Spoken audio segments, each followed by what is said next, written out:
Last week, an 18-year-old was killed and 8 others injured after 2 students opened fire at a Colorado charter school less than 10 miles from Columbine High. So far in 2019, at least 8 shootings have taken place on high school or college campuses across our country. March for Our Lives returned to our state capitol for the first time this year, demanding action on school safety. But instead of staging those dramatic protests, these teen activists are taking a different approach now. Our political editor, Dennis Welch, joining us live from the Capitol right now with the details on what they're doing. Dennis?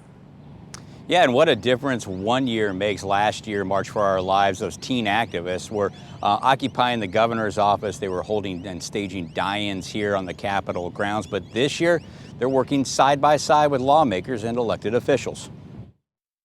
We've got a responsibility to do something for our kids, and we've got to do it this session. With the governor's school safety plan in limbo and legislation at the Capitol likely dead, March for Our Lives is back. 1 year after occupying the governor's office, they are standing side by side with elected leaders to assemble a school safety task force that can make powerful recommendations next year. People are in this state are dying. People are feeling unsafe in our schools.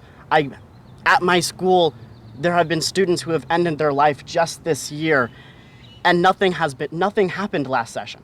The governor is still pushing this year for $12 million to hire more school counselors, $9 million for more cops on campus, and legislation to take guns away from those deemed a public threat.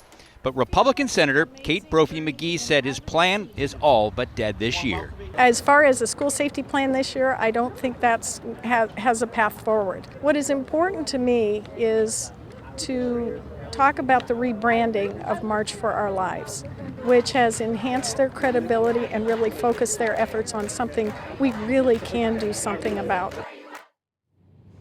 Now, Kathy Hoffman, the Arizona State Superintendent of Public Instruction, she says that she is putting together that task force can be in place by the end of the summer and make those recommendations when the legislature returns next year for the 2020 legislative session. Live at the Capitol, Dennis Welch for Arizona's Family.